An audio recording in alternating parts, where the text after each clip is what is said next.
The broadcast is now starting. All attendees are in listen-only mode.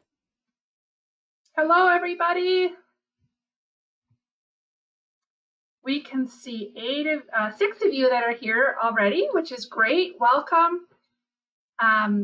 We will do introductions in just a minute. We'll just wait a second for everyone to get settled.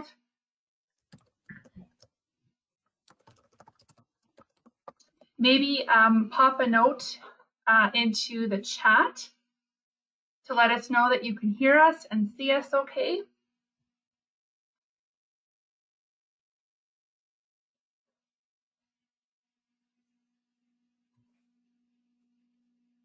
Oh, Candace. Hello, Candace.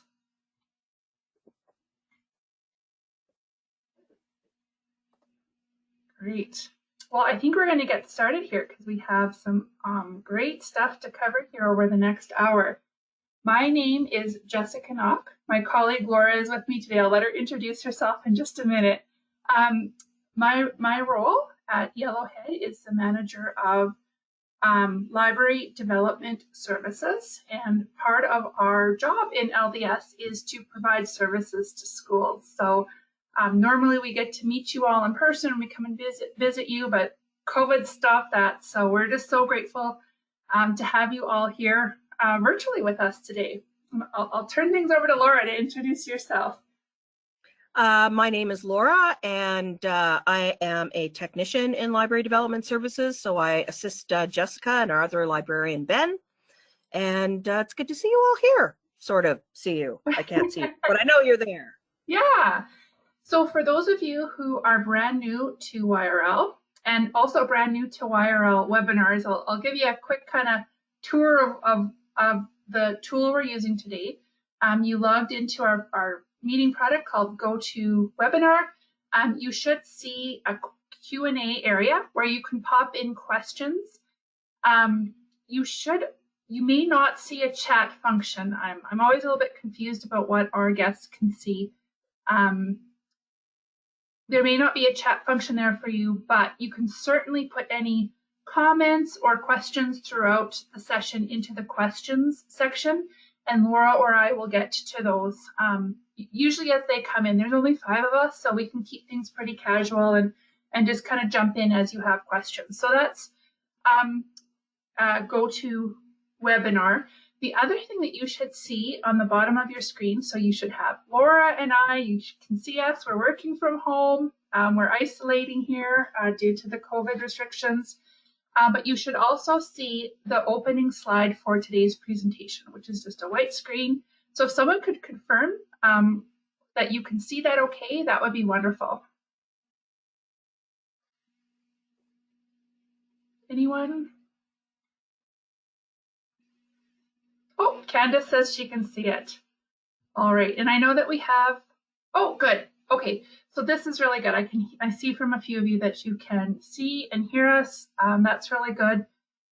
If for whatever reason you can't see us or you can't hear us, you're having some technical difficulty of some kind, this is not by no means the only time you'll ever interact with us. We would be more than happy to do this one-on-one with you if you need it as well. So please just know that from the get-go that we're here for you. So if you're missing out on some of this due to technical difficulties, just let us know and we'll make something else work. So we're going to dive right in. I'm just going to pop over to my welcome slide here. Oopsie. So what I hoped, whoopsie, sorry guys. No. All right, we'll try this. So you guys, I don't know what's going on. I'm giving away all my slides here. Okay. I think there's a timer on this for some reason. Okay, I got it. What I'm hoping we can do is some introductions. I know it's a little bit tricky because not all of you are attending today with a mic or a webcam. If you do have a mic or a webcam, we're able to unmute you if you'd like to introduce yourself that way. Otherwise, we'd really love to hear just in the Q&A function, if you could write who you are and what school you're from. That would be wonderful. It's just a great opportunity for us to just get to know each other a little bit. So I'll give you guys all a minute to type into the Q&A there.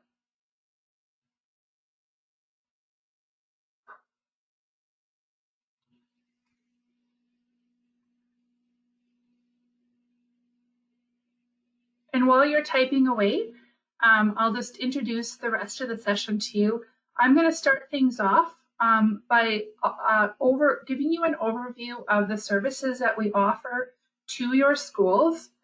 And then Laura's going to do the rest of the session by talking to you about the collection development processes and procedures that you can use as school librarians in order to get YRL assistance in getting materials into your libraries. And this is great. There's a few introductions here. So Sharon Layton from Percy Baxter School. Welcome, Sharon. Jessica Gillinder, I apologize, from Onaway Junior Senior High School. So Jessica, you're gonna not have students around here come Monday, given the recent provincial announcement. And same with Candace from Hilltop High School. Welcome to all of you, and welcome in these strange times where you are no doubt getting ready to have a few months of work or a few weeks of work without any students hanging around. And actually, this is perfect timing because we might be able to spark a few potential projects for you that you wouldn't normally have time to get to because of students, that you can work on here in December and into January before the students come back. So let's jump in. Okay, so the very first thing that I want to talk to you about is a service that we call curriculum support. This is probably one of our most popular services that we offer to schools, and it's a super fun one for us too, because it means that we get to dive into the track library catalog and find materials for you. So just backing up a little bit, I know some of you are brand new to libraries, so I might be talking about terms or things that might be confusing to you, and I'll try my best to stop and explain them. And so the first one is the track catalog. The track is the name of our shared catalog within Yellowhead Regional Library. I do know that you would have your own catalog within your schools with your own integrated library system. But as members of YRL, you also have access to a wealth of materials right across track. Track is it's a partnership between 4 regional library systems, so it's a huge collection of books. It is made up of all of the 40-some libraries within Yellowhead, an equivalent amount of libraries within the Marigold Regional Library System south of us, Northern Lights Library System, that is north and east of us, and Peace Library System out of Grand Prairie. So a huge collection of materials. So bringing that back to curriculum support, what we're able to offer to you and to teachers in your school is a listing of materials on a particular topic. And not just the listing, we'll actually do the work to bring those materials to you. So a couple of neat things. I'm just going to bring up my notes here so I don't miss out on anything. Pardon me.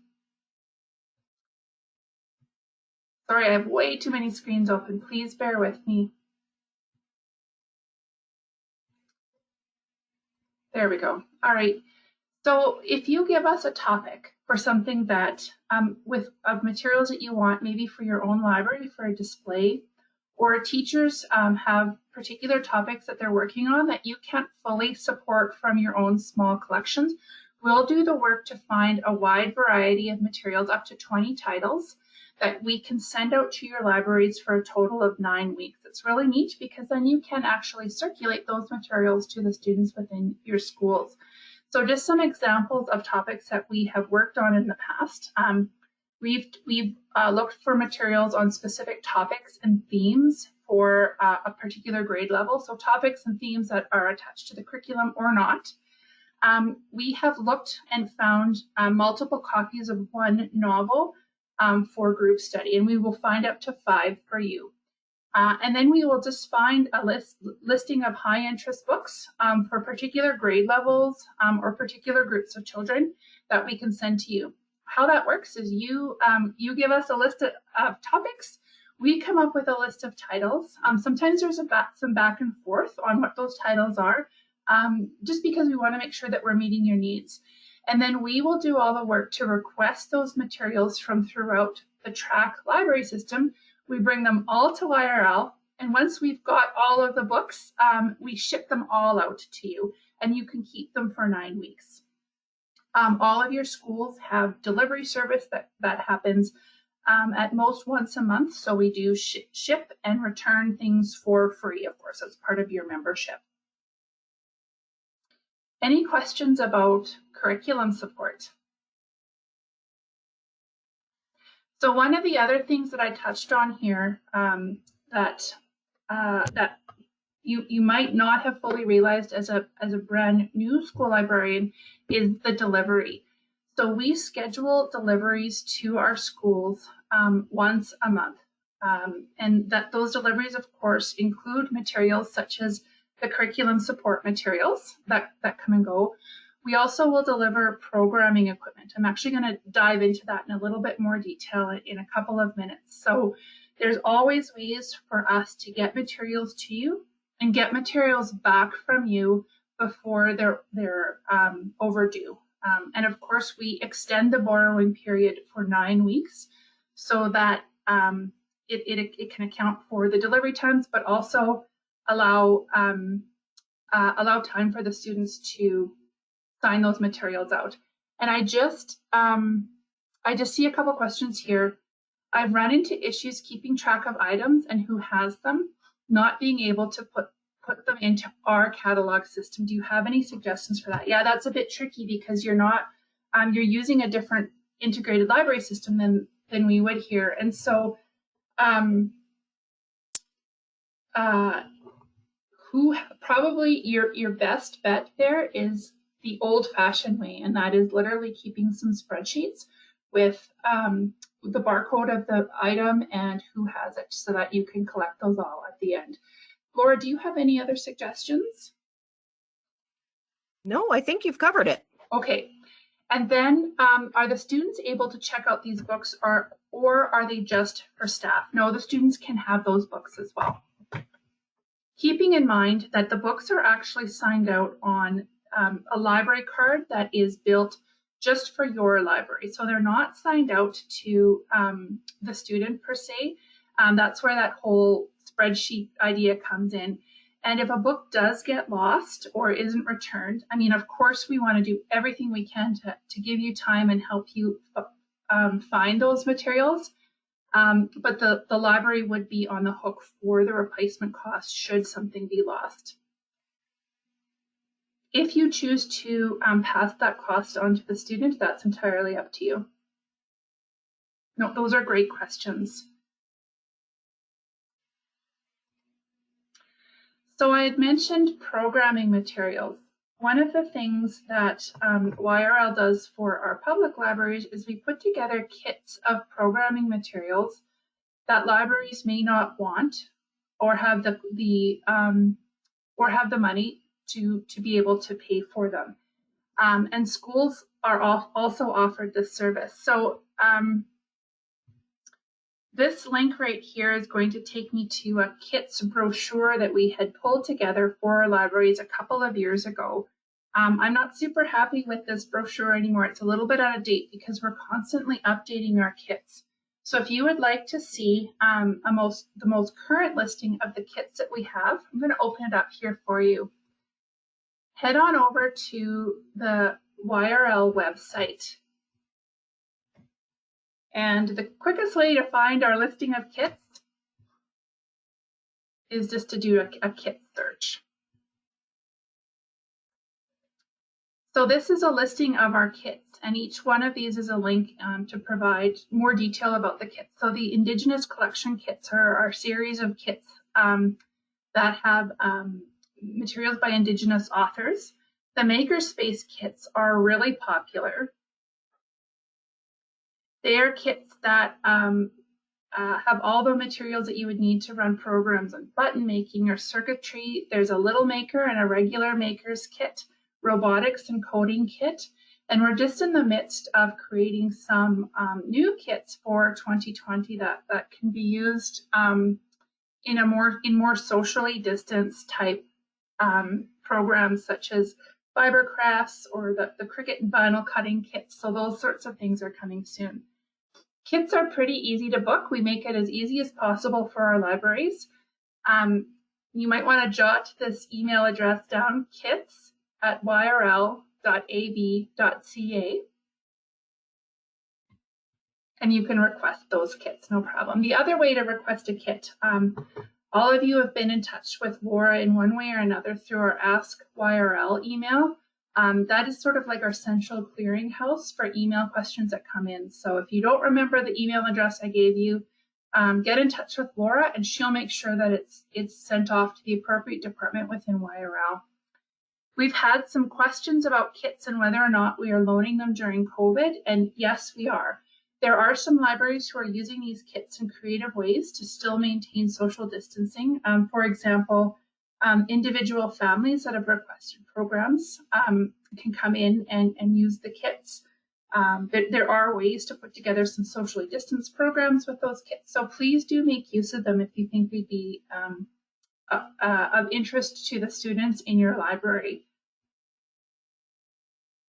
I'm just checking here. Are there any questions about kits?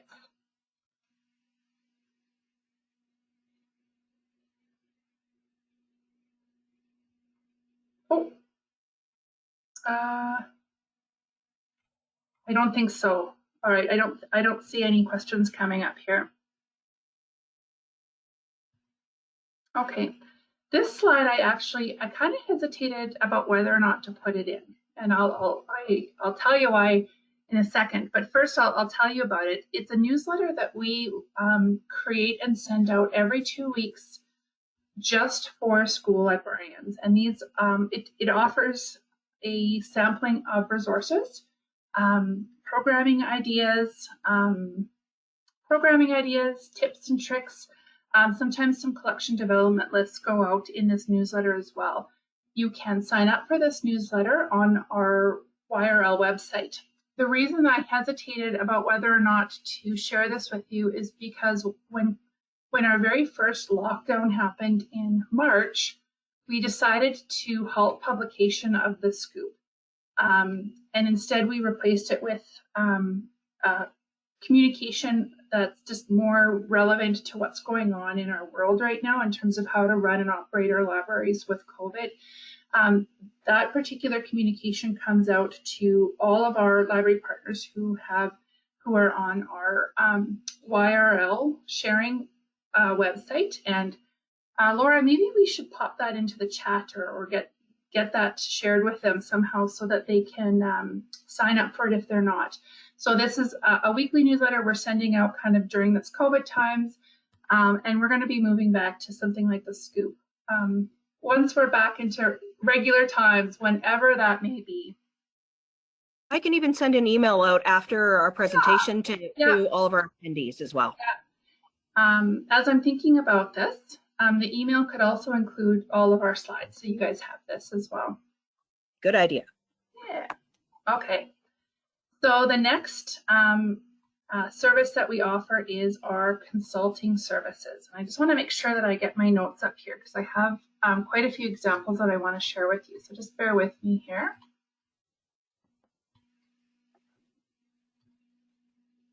Sorry, you guys. It's honestly not it's not my first day with a computer, I promise. I'm just having issues today. There was a question about kits, actually. Oh, okay. Yeah. How long can you keep a kit for? Sharon would like to know. Oh, they go out for, I feel like 4 weeks at a time. And then, of course, you can renew it if there's no other requests for it. But I'm going to double check that, Sharon, and we'll let you know in our follow-up email. So consulting services is something that we offer to all of our libraries, including our school libraries. And we are so excited when a school library calls us up for support in this way. We are available to answer any of your questions by phone, email, in person. We do make site visits out to our school libraries. We have stopped our on-site visits for the time being just because of the most recent lockdown requirements from the government, but you would be amazed at how much that we can do just over Zoom or online meetings. So we're available at any time to answer your questions. We are available to speak at PD events for your school division. So if you want one of our librarians to come out and talk about any specific service, or even just offer sort of a general overview like we're doing today, we're available to do that. And it's really fun to be able to do that as well. I wanted to give you some examples of some of the more recent visits that we have had. So Gwyn School, I don't think we have anyone from Gwyn School here. We ran a major weeding project for that librarian with that school librarian. I think this is coming up on 2 years now. So normally this was an interesting one, because normally with a weeding project, we use our own integrated library system, and we can run all kinds of stats and interesting things to make some pre-weeding decisions about what to do. But in this case, we don't have access to your integrated library system. So these are opportunities for us to go out and just do some old-fashioned weeding, where we come up with some criteria.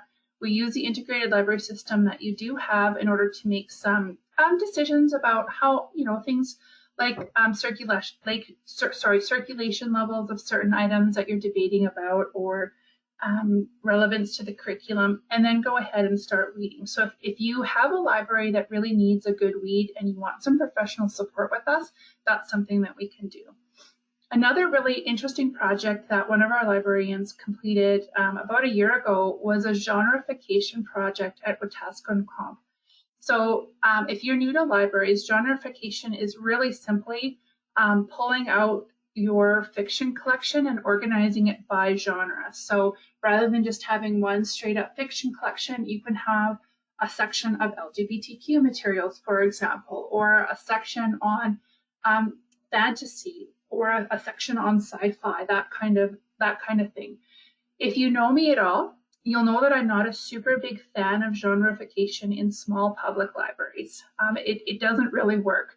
But the exception to that is in school libraries. Genreification works so well because it dramatically increases your students' interest in the collection, because they can go to the subject areas and the topics that they're most interested in, and just browse the collection. And I should have pulled some stats for you. The school librarian who was at Wetaskiwin at the time saw a significant percentage increase in the use of her collection after it was genreified. So that was a really fun project to be a part of. Hilltop Junior and Senior High School, I know that we have Candace from Hilltop. One of the needs of that library in the past year was high-low books. So high-low is books that are high interest to teenagers primarily, but a low reading comprehension level. So it's meant to get non-readers or people with maybe literacy skills that aren't at grade level reading and interested in books. And that school really needed some. And so it was a collections project where we pulled together a huge list of high-low books, and they were able to purchase some of those materials and put them into the library. Another major project that actually wasn't any one particular school, it was the Pembina Hills School Division. And we call this project Pembina Project. And it was done in consultation with grade 8 teachers, actually, to deliver high interest novels at a grade 8 reading level to almost all of the schools in that region. We would pull together a list of materials, gather them all as we would for curriculum support, and send them out so that the teachers and the school librarians could circulate them to students. It was a really great project to generate interest in reading amongst grade 8 students. And in that particular school division, there are some colony schools, so children of a religious minority, and they were able to benefit from this Pembina project as well. And we pulled materials that were appropriate for the students going to these colony schools. So a really great project. The other thing that I would want to add is that although we don't use the same integrated library system as you would, we use a tool called Polaris, and I know that some of you use Follis or Destiny, might ring a bell for you. We don't have a lot of detailed expertise on those integrated library systems, but we've learned enough over the years that we can answer some questions about it. So if you do have questions about your integrated library system, ask them anyway. We usually, we have a group of library staff here with a great pool of knowledge, and we will consult each other and see if we can answer your questions about your integrated library system as well. So that is definitely an option for you. If you're brand new to libraries and you're not sure how that whole technical piece works, we'll do our best to support you with that as well. So basically, bottom line, consulting services, throw it at us. We want to be able to help you. No questions too insignificant. Trust us. Like we want to be there for you, and we want to be able to support any question that you might have. So please make use of it. And if you want us to come out for a visit, whether it's for a specific project that you might have in mind, or you just want a general visit, you just want a librarian or a library technician to come out, to come out and have a look at your collection, see how things are going, please let us know, and we will be happy to do that for you. All right. The last thing that I want to introduce to you before we get into the whole collection development piece of things are our list of e-resources that are offered through Yellowhead Regional Library. So as a member of Yellowhead Regional Library,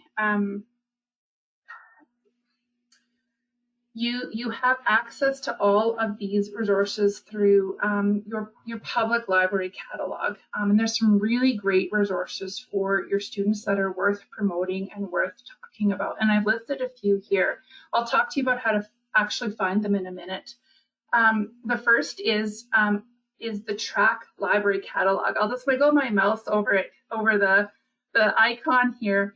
This is the library catalog that will provide access to the literally hundreds of libraries that share this catalog across central and northern Alberta.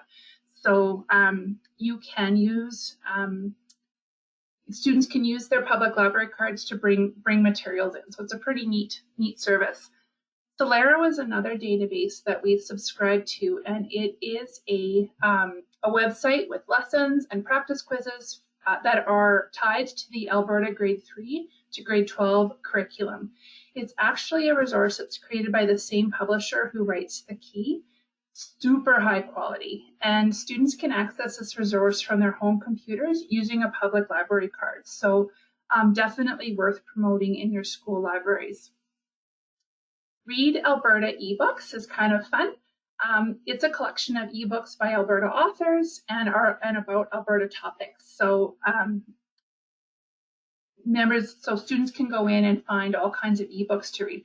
Read Alberta eBooks is not the only ebook provider that we offer to our students and to our libraries, but this is just one that I wanted to highlight for you.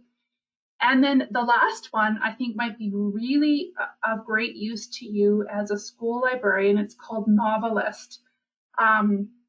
Novelist is a database that's curated by librarians, and what it does is it provides suggestions based on a reader's interest, age, reading level, and it generates a list of books that might be of interest to that particular person. So if you are someone who's being asked, like, what should I read next? Or I don't know what to pick, and no librarian or no library staff member is going to know every single genre, right? That's asking too much of us.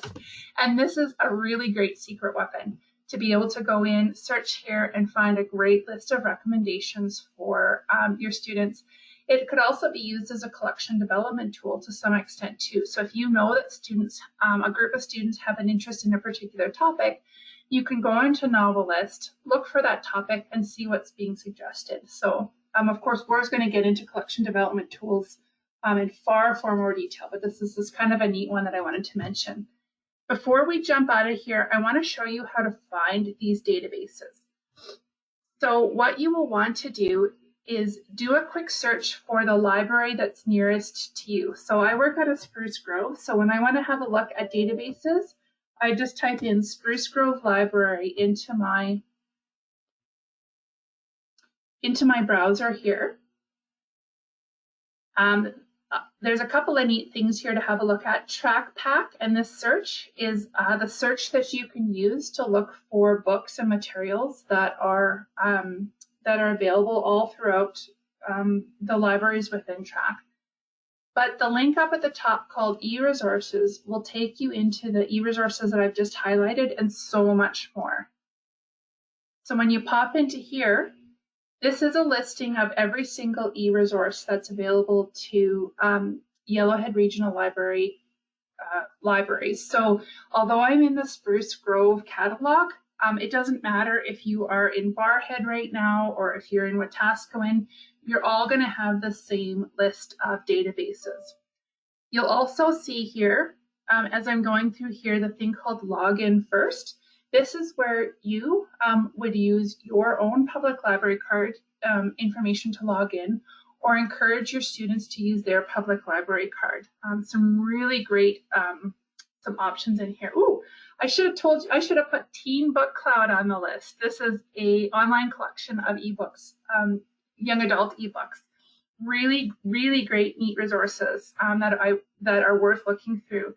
Ancestry is a resource, like a genealogy resource that I've really enjoyed personally, but I was telling my teenage sons about it, and it turns out that their teachers have been using this as a teaching resource in their social studies classroom to help them get into like looking at old census records, ship lists, that kind of thing. So really, really great resource. I'm going to leave it to you to explore.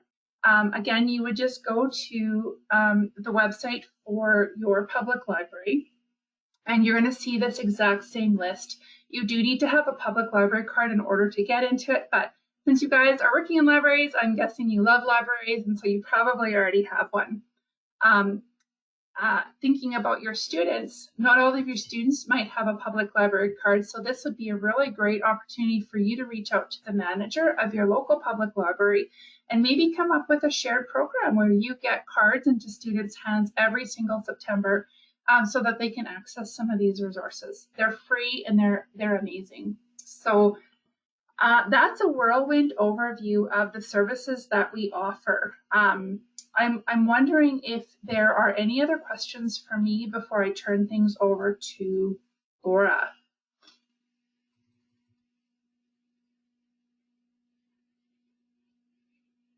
It's pretty quiet out there. Yeah. And that's okay. Again, like I said, this is a whirlwind.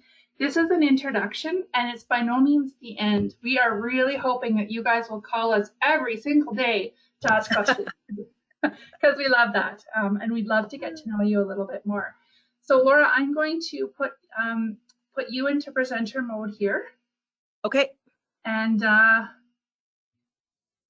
we'll get into collection development. All right. There you go, Laura. All right. Uh-oh, you might hear my cat throwing up. Oh no. These are sounds in my environment that I cannot control, so I apologize. We're all okay. in that boat. Can you see my screen okay? I can. Okay. How is everyone else out there doing? Can everybody else see my, I'm just going to close my sharing screen and see my questions screen. Yes, okay. Fantastic. And actually, okay, so sorry, before you jump in, I see, yes.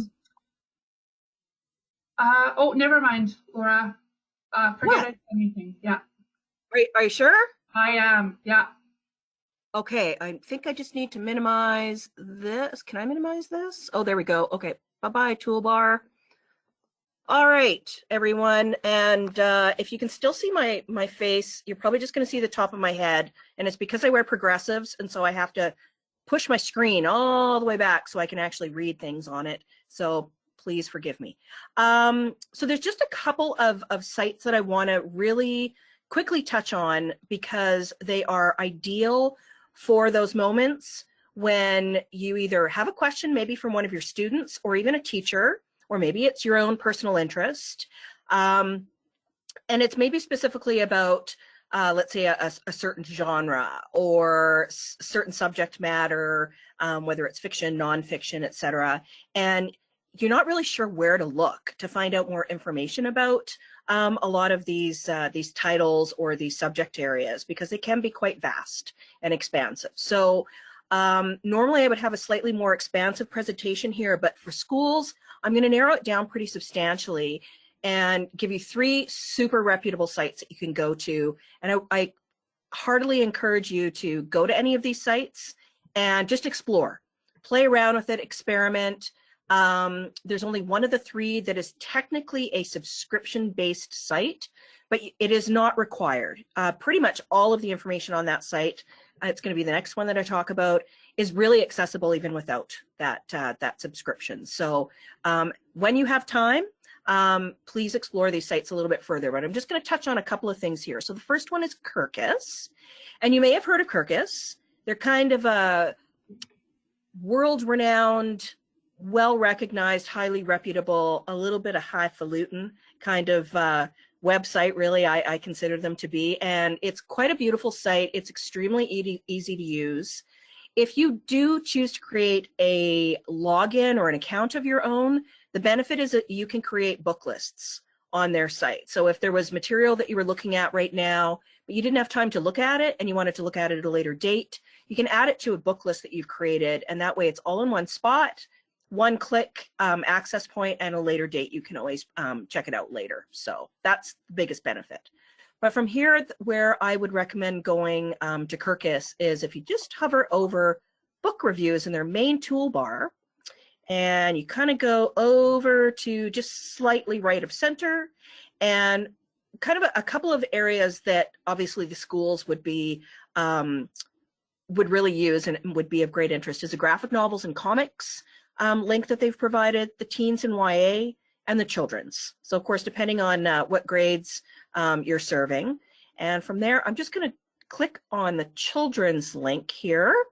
And the other thing that you can do, which is really nice, is they already provide a bunch of different titles and lists that are themed, as you can see. So these are just immediate pop-ups of filtered results. So they have some children's titles here, graphic novels and comics, pardon me again. And it just goes on and on and on. But what you could do is if you were looking for something a little bit more specific, you could always filter your results, either by subgenre. So to kind of give you an idea here, action, adventure, fiction, dragons and mythical creatures, science and technology, you name it. There's quite an expansive list here. If there was, again, somebody that was specifically asking about, let's say they wanted something specific about holidays and celebrations, I would just click that particular option and then apply. And it already filters with that one subgenre filter result, producing a bunch of titles that are within that subject area that you were searching for. So in this particular case, it's all children's books, but they've already given me six possible titles that I could look for. Now, if it was a case that you didn't have any of these in your collection, again, you could always contact us if you really wanted to get your hands on it at either the Ask YRL email address or schoolq at yrl.ab.ca. And you could reach out at any time and we can try and track down these titles for you within Track. And then again, sign them out under the school library's card. And when they come in, we will ship them off to you. So that is really kind of a fantastic option that Kirkus offers out of all of the options that they offer, of which there are many. But this is the one that I'd really like to kind of focus on and point out to you. From there, I'm moving on to children's books. And Jessica, please, if you see any questions, don't hesitate to let me know. Yeah, I've been watching and there hasn't been. All right. Yeah. Thank you for your assistance. Okay, so now I'm in Publishers Weekly. And as I did mention, this is traditionally a subscription website in that you pay $20 a month they send you out a hard copy periodical, and they also provide you with full access to 2 different sites. One is Publishers Weekly, of course, and their other is called Book Life, which is a self-publishing website that they produce and manage that obviously focuses on self-published material. They're both excellent sites. They have a tremendous amount of information available to anybody, even, again, without that subscription. You might find, though, periodically you're kind of browsing through and you click on something, you're like, oh, darn, they don't actually offer me any access to this particular article or book list. But quite often you do have almost 100% full access. Now, where I would recommend checking out great reviews, listings, and announcements of books that are coming out is just in their, on their main page, there's this main toolbar, which of course you could just click on Children's. And in the toolbar just underneath that, this little sub toolbar is Children's Announcements. And what that is, again, is basically just a little heads up of titles that are coming out. And I'm just going to scroll down a little bit. And they're going to maybe talk about features of different authors, maybe illustrators. And the other thing that is really, really super cool that I love this feature about this site is kind of what is going on in the publisher's world, because this is put together by the publishing industry. So it's also important to kind of keep in mind that with Kirkus, it's very unbiased. They're not trying to sell their wares. They don't really have any monetary vested interest in any of this material. They're really just primarily a review site. Whereas with Publishers Weekly, it's a little bit different in the sense that because it's put together by publishers, they are trying to sell their wares. So there's always going to be a little hint of bias there. They want to sell their books. They want to promote the works that are being published and coming out. But I think all in all, I think that they're still really fair reviews. And obviously you can kind of, weigh out the pros and cons as to, what appeals to you, what you think is going to work within your collection, and maybe what the kids in your school or the teachers in your school are really looking for. Now, a really interesting option that they have in this section is, again, it's not winter yet, sadly, as far as their options go. Their fall 2020 is still only available, but if you click on it, so it's publishers listed from A to E. And the thing I love about this, and don't let me down now, Internet, it's been a little fishy today, so I'm hoping that it's going to work. But basically what this particular, oh, there we go. What it offers is the different publishers. So in this particular case, it's from publishers that their names start with A through E. So we're looking at Abrams, and it's their Appleseed imprint. And they're basically talking about the different books that are going to be coming out from that particular publisher or imprint for fall 2020. So if it's a publisher that you're especially fond of, that maybe puts out a specific series that the kids in your library are constantly coming and taking out, like a Nick Press is a really, really popular one, for example. So you might want to check this out and see if maybe there's, a couple of new titles within this imprint or this publisher that you should really be considering to add to your collection for your kids. And the nice thing is it has everything you pretty much need to know in one spot: the title, the author, your acquisitions information, so an ISBN if you need that to order the material, and an endless list of authors and their works that are coming out for the fall season. And of course, this changes with the season. So hopefully they'll have a winter list coming out quite soon. Now from there, I'm going to move on, and I apologize for this being so quick because I could spend an hour on each one of these sites individually. So it really is worth just poking into one of these sites and just browsing around and exploring and just seeing what you can find, and your minds will be blown. There's just so much material that's coming out all of the time. From here, I'm going to go to my favorite, which is 49th Shelf. And 49th Shelf is my favorite because it's Canadian material. It's 100% Canadian. And it's either going to be Canadian subject matter, Canadian publishers, Canadian authors, or a combination thereof. And quite often, sadly, a lot of our collections don't really contain a lot of Canadian material. So it's one that I truly love to promote and share with people. Again, it's not a subscription-based site.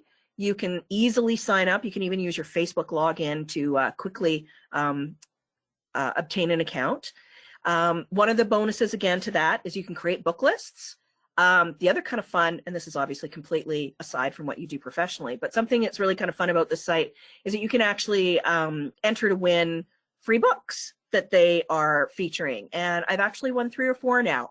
So, you know, no strings attached. They don't even require a review, but it's just a nice introduction sometimes into things that you might not ordinarily have as ready access to. So just a fun site. And the thing that I want to point out on this site more than anything else is the browse by category. And the reason being is because it is super duper expansive. And each one of these is a hyperlink taking you to that particular subject area or genre. And in this case, again, obviously there's a tremendous amount of material here that's for teens and adults, but there's also quite a lot of material broken down by theme or subject matter for kids. So if you, again, were, you know, in a space where you're thinking, oh, I'd really like to add some new graphic novels to our collection because the kids are really coming in and they're wanting more graphic novels to read, but you're just really not sure where to start. And you maybe want to add a little bit more Canadian content into your graphic novel collection. So I'm just going to pick something that that I love. Sadly, I love the dystopian graphic novels. Really questioning that choice, being that we're in the midst of a pandemic, but nonetheless, something that's really fun is basically what they do is they compile a list with nice little tags, which is similar to a lot of the retail sites that you would see. So they're not cataloging subject headings, which can sometimes be a little bit more obscure. They're really, you know, common usage of words for tagging that makes it a little bit easier to search through. Obviously, they provide all of that acquisitions information like title, author, but you can also read quite often a little review about it or a description. So here you can see The Automatic Age by GMB Chomachuk. I hope I didn't mispronounce that name. Gives you a little bit of information about what this book is about, this graphic novel. If you wanted to take it further, you can check out information about the author, any contributing notes to this, and an editorial review about this book. So if it was something that, again, maybe one of your students has said, oh, my friends are reading this book and I really want to read it as well, but you're maybe not sure that maybe it's appropriate for your collection, well, then I would definitely check out the editorial review here. And it'll give you, and you can see they've even added a Kirkus review here. So it's not just 49th Shelf staff that are compiling these reviews. It's kind of a collection of a bunch of different sites of really reputable information that you can rely upon for trusting whether or not this is something that is worthy of adding to your collection. Now that pretty much takes us through the couple of sites that I wanted to touch upon on where to find the stuff. Now I'm going to move on to how to get the stuff. So is there any questions at this point? Hi, Laura. There's no questions here so far, but just a reminder to our participants, pop them in there if you have them, and we will definitely get to them. Fantastic. Okay. So I'm not sure what your experience is with CCD at this point. It might be a little, it might be none. There's no wrong answer. So if you have not received a login yet for CCD, I believe it is something that is actually created at YRL with our tech services department, I believe. Jessica, feel free to correct me if I'm wrong. We can make them too. Oh, okay. Yeah. All right. Or library development services can do that. So you can we have the power. Excellent. I love having the power. I think you could very easily either just reach out and contact us again with either of those 2 email addresses. Mm-hmm. So either ask YRL at yrl.ab.ca or schoolq at yrl.ab.ca. And you can always just ask us, hey, I haven't gotten a login for CCD yet. Can you make one up for me? And we'll take care of that right away for you. Now, basically what this is we created a tool, so it's kind of a one-stop shop. Instead of you having to go on various vendor sites to fill carts and go through a tremendous amount of information, because quite often those catalogs are extremely large and expansive, is we've tried to put a lot of that material all in one spot for you, so you can just go here and shop, basically. Now, there's a couple of things to remember. CCD is independent. It is not connected to your ILS. It's not connected to ours. It's not connected to your money and your allotment. And it really is independent. So it's not something that is difficult to use. You can't break it. It's something that's kind of fun to actually play around with and again, get used to and explore. The other thing to remember is that not every title that is available out there is in this particular or is on this site, is going to be searchable on this site. And the reason being is because we basically create and upload selection lists onto this site for you to shop from. They're usually themed. Sometimes they're ones that we put up every single month or every 2 months, depending on what that list is. Some of them offered varied discounts. Some of them offer a one lump discount. But again, not everything is available here. So if you were to use this item search feature here up at the top, and you were looking for, let's say, a Danielle Steele title, and it was one from 10 years ago, and it's not currently included in any of the selection lists that we have up right now, you're not going to be able to find it on this site. And that's okay, because if it's something that you really wanted to get, and maybe Danielle Steele's not the best, Captain Underpants. We are talking about schools after all. There's one school reading Danielle Steele. Are they? Well, I don't know. I mean, forgive me. I don't have kids, and I don't want to make assumptions. So basically, on that note, if it was a title, whatever it was that you're trying to look for, and you can't find it on this site, then you have a couple of options. You can either go directly to our uls.com, well, it's not ours, it's United Library Services, or uls.com. They are our primary vendor, and that's where we get the vast majority of all of our book and audiobook material. We do have a primary audio-visual vendor as well, which is CVS Midwest Tape. I'm not 100% certain how much use the schools would have for that, but of course you are more than welcome to access that vendor site as well. You would have to set up an account with them though. It is a little bit more time consuming, but not impossible. But they basically offer all of the Blu-rays, DVDs, audiobooks, playaways, and music CDs. So if there was something you were looking for in that world, then that's where you would go directly. If it was primarily books and audiobooks, you would go to uls.com. Conversely, the other option is you can also just reach out to either School Q, again, at yrl.ab.ca, to just make a request. There's a title that I'm looking for that I would like to buy. You know, it's called, you know, Captain Underpants by, forgive me, I can't remember what the author's name is. And I would, sorry? Dave Pilkey, sorry. Oh, you're right. Good Lord, I should know that. I've seen that name enough times. And then you would just let us know maybe what fund you would like it from. So would you like it from your allotment if you had allotment left? Or if not, if you wanted to be billed directly for it. And we will just order it for you. We will just go into the vendor site ourselves and import the MARC record and populate it into a PO for you. I have a question on behalf of our brand new school librarians. What is, and maybe you're getting to this, what's allotment? Oh, yes, I was going to get to that. Okay, No, I'm happy to talk about it now. Okay, so, and please feel free to jump in, Jessica, if I've missed anything.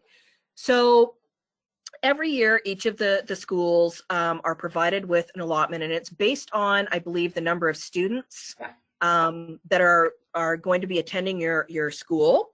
And so you're given a certain amount of money per student to use for collection development. So It can range pretty dramatically. Obviously, depends on how big you are. You know, some schools get quite a large allotment. Others, it might just be a couple of $100 a year. But that's where you can spend that out. And this would be a place that you could do that. So if by chance you didn't use up all of your allotment that calendar year, it will just roll over into the following calendar year. So it's not like you're going to lose any of that money if you don't spend it all out. It is yours. It will roll over.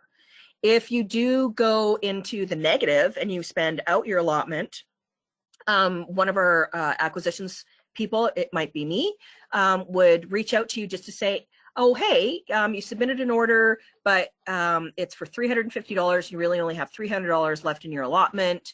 How would you like to pay for the remainder of that? And at that point, we can do a couple of things. You can either cut us a check and send that into YRL, and we will add it into what's called an additional allotment, and you can spend that out. Or we can just bill you directly for that material. So when the material is ordered and then sent to YRL, cataloged, processed, and then shipped to you, it will arrive with an invoice in it, and then you would be billed for it. Does that help explain it a little bit? Did I miss anything? No, and are you going to show them how to find out how much is in their allotment? I can definitely do that, yes. Oh, good. Okay, so keep in mind, my view might look just ever so slightly differently than yours would, just because, of course, even though I'm in the user side of CCD, I still have just I can see everybody's accounts, whereas you would only see yours.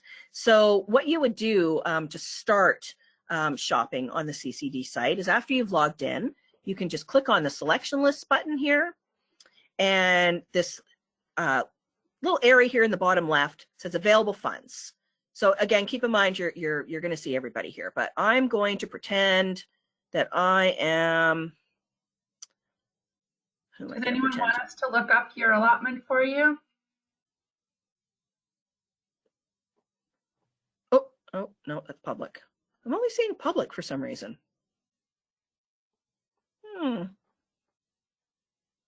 Okay, I'm just going to pretend. I'm going to pretend that I am. Yeah. So I am Millet. So sorry, Millet. I don't think Jill would mind if you can all see this. I'm sure you're going to keep it all very mum.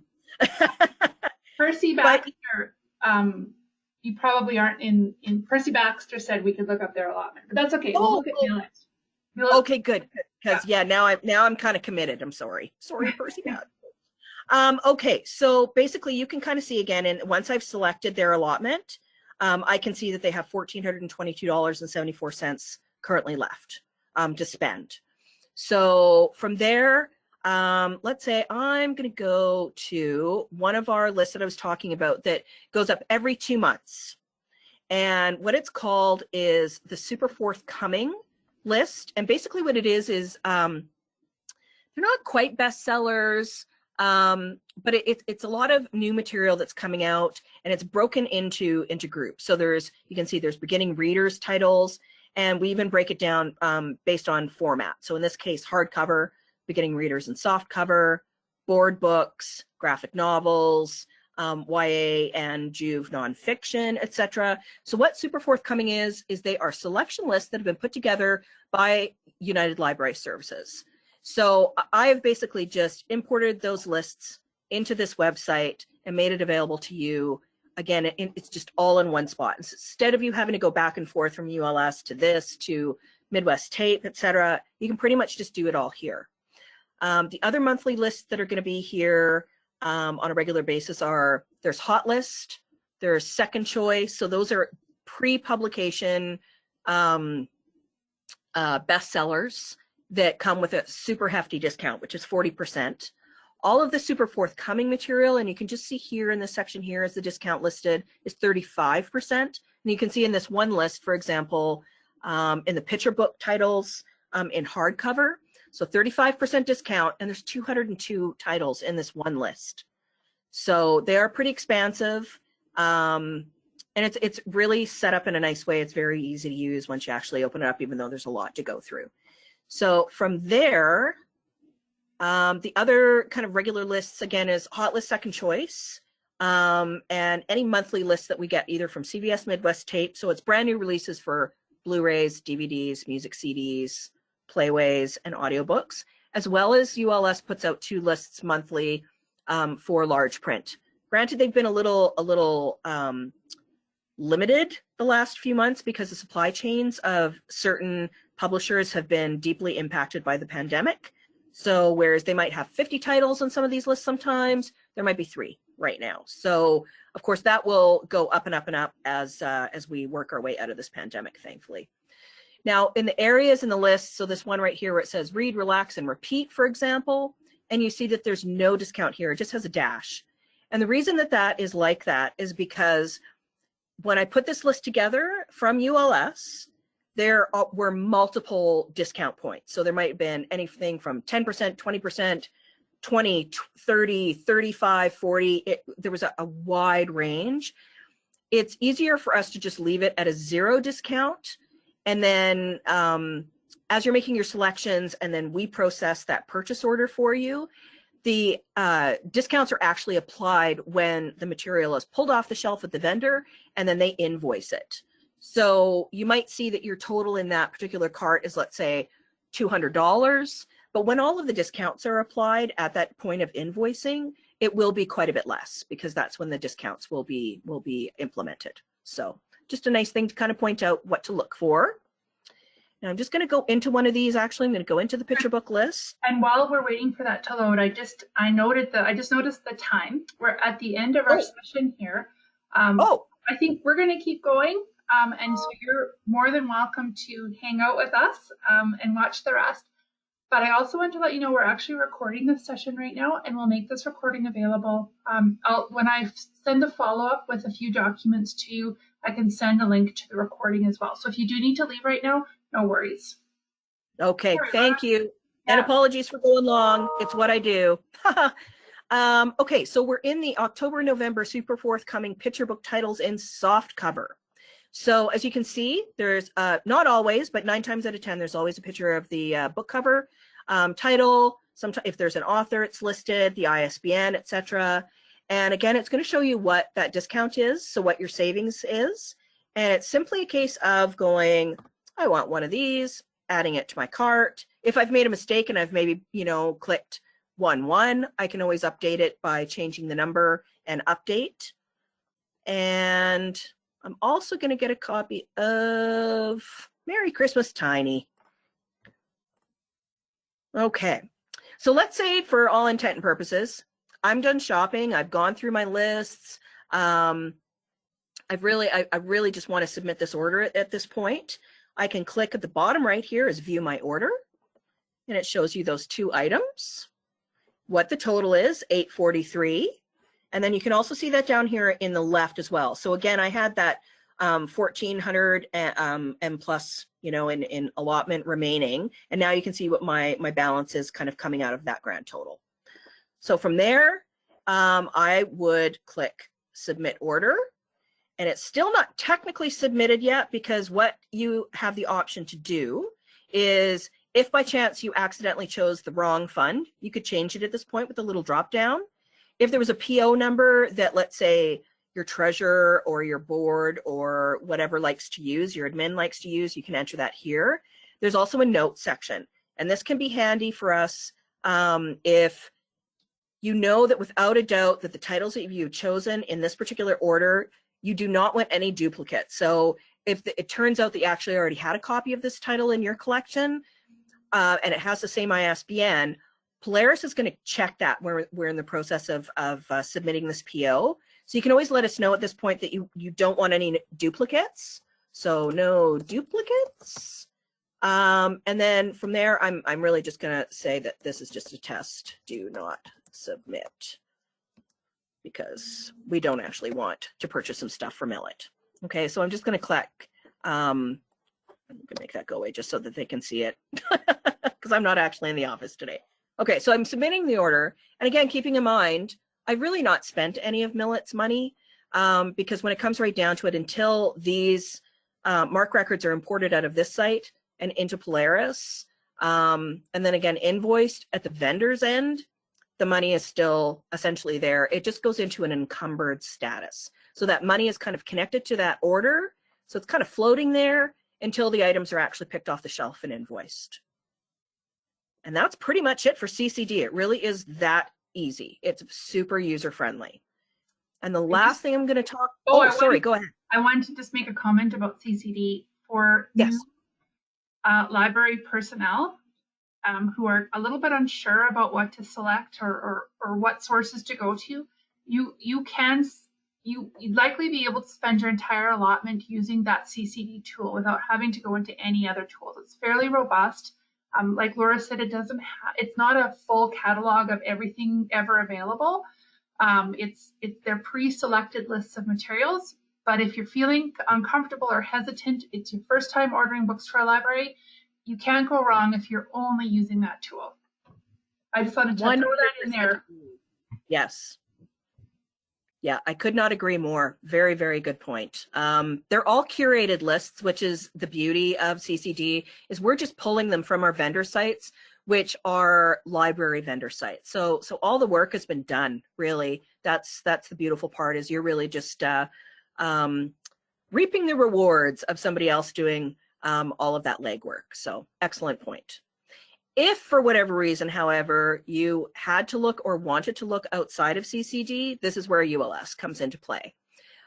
This is where you can actually set up your own account in ULS. It takes literally a couple of minutes. I'm just going to log out a minute so you can kind of see that.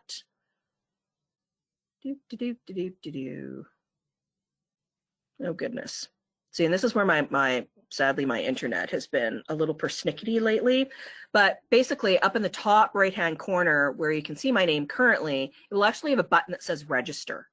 And it's really as easy as that as far as, oh, there we go. So you can actually see it says register. And it really is just as easy as any other site where you're creating your login and your password. And your login is usually your work email address.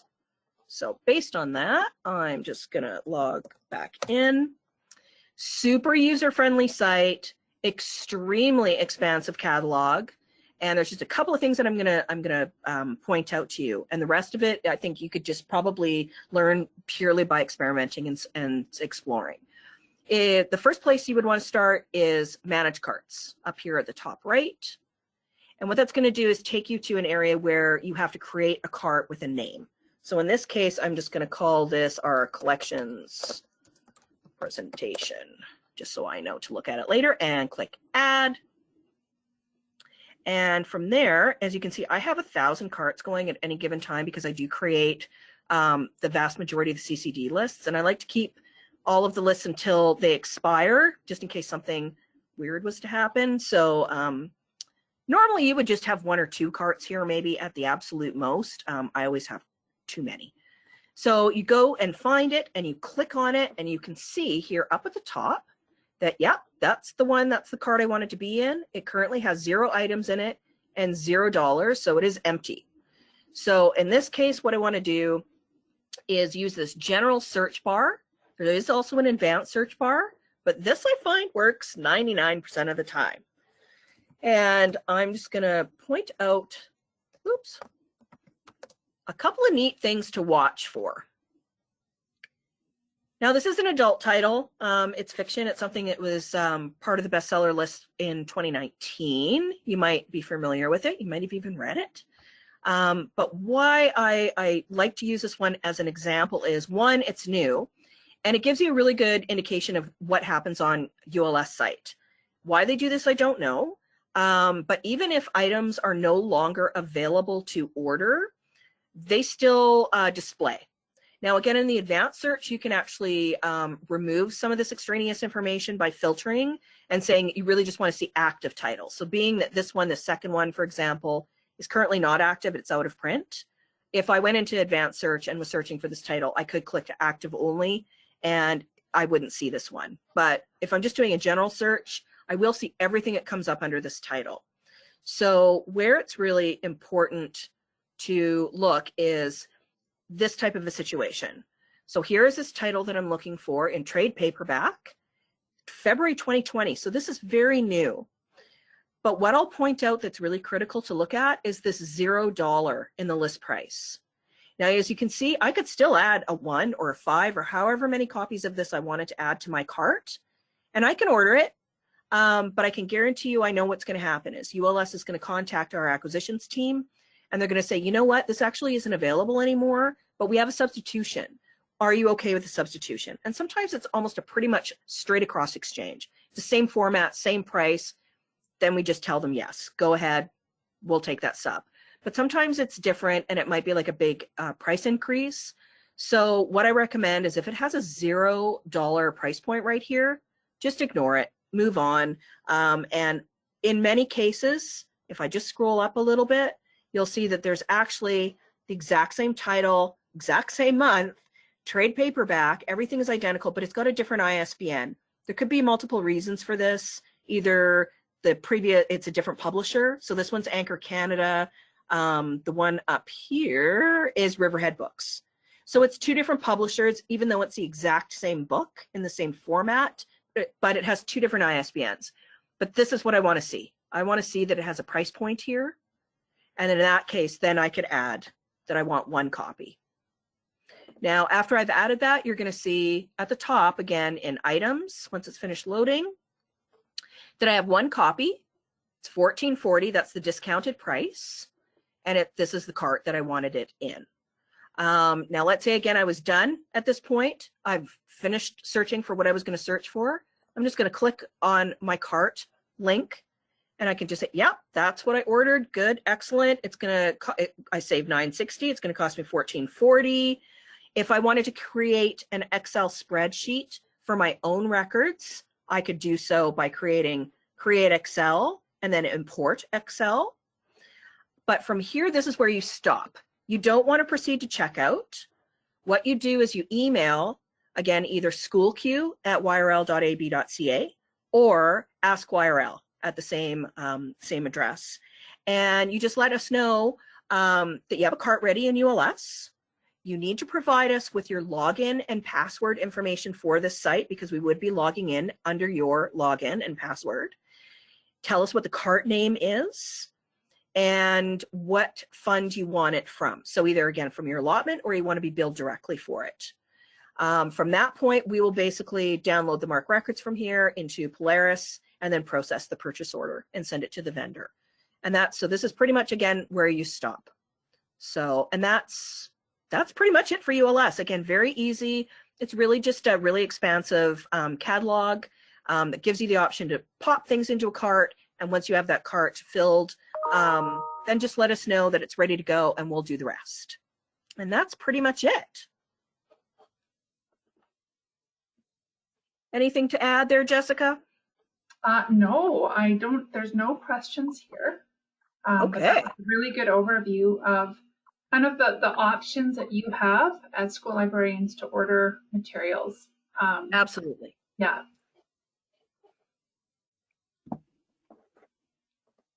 All right. Not seeing any questions. Yeah, school librarians are so quiet. Yeah, and that's okay.